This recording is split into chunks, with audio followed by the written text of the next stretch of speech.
Our first grandchildren, and of course we loved them to pieces. Well, everybody did. They were always wanting the same thing. You know? Oh. Always, if one got something, the other just had to have it. And they were, at that time, maybe about, a couple years old. Yeah, big enough to know better. But anyhow, they wanted a ball or something.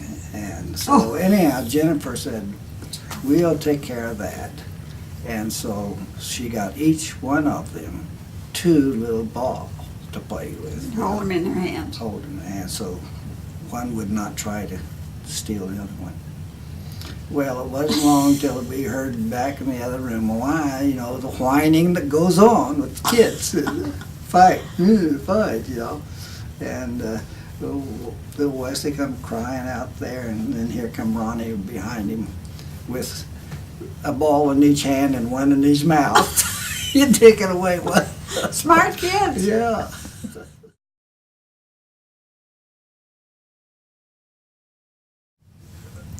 We had a aquarium with fish, little fish, of course, that's what you have in this aquarium. But it was in the end of our dining room, and the kitchen was right next door to us, usually in the dining room. But anyhow, I was laying down there on the floor looking up at those fish with Ronnie. And he was about a year and a half or so. And in the kitchen, I heard his mother, Jennifer, with Wesley. And Wesley had an accident. Well, he was just a child, baby, and he had a wet diaper. So I heard Jennifer say, Wesley, you better, I'm going to get your little butt up here, and I'm going to change your pants for you, change your diaper for you.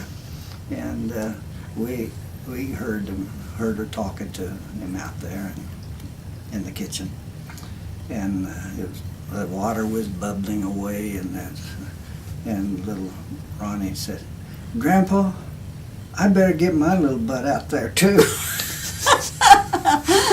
I so could cute. just bust one right then. Oh.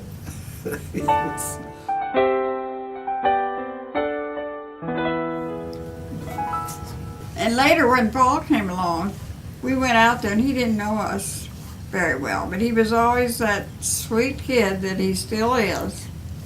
And he let us take him we picked him up to babysitters. And he let us do that. He didn't fight or cry or that I don't know you or anything, He wasn't really old enough to communicate very well verbally, but we got home and they had an upstairs, and his room was at the top of the stairs.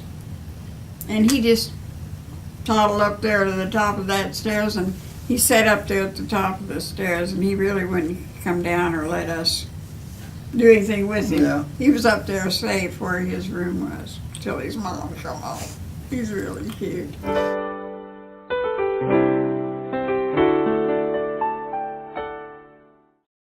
We went out when I was in college here, a sophomore, I think, in college. That summer, Juanita and I and my mom and dad drove out from Lafayette, Indiana, out to Washington and to visit with Dick. It was a great time we had going out there. Of course, Juanita being pregnant, she was a little uncomfortable sometimes. But so that would have been in about 46 or something like that. I don't really know that when Dick first went out there, because I was away in the service most of the time, and so we weren't very close then. But he was a worked in the shipyards. He did some sales work also for a while, like a mechanic or salesman for some heavy equipment, farm equipment out there. But he stayed and died out there.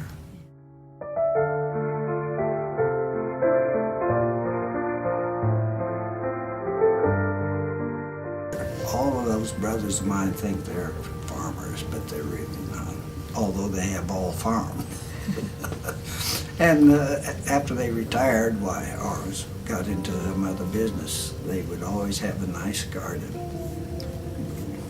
They kind of had a thing going about who would get the first tomatoes. And Jack, of course, he had an airplane. He flew down south and got some plants that were already ready to bloom, and put them in his garden. He'd always win. He'd always win. He'd be the first one with fresh tomatoes. Oh, he worked for the Stone Company. Yeah. When all of the family would get together, it was usually at Jack's. Or, Oh, when my family reunions, a lot of them were in Jack's. In fact, they'd just open up, clean out the garage, and they had cabinets all over the back of it.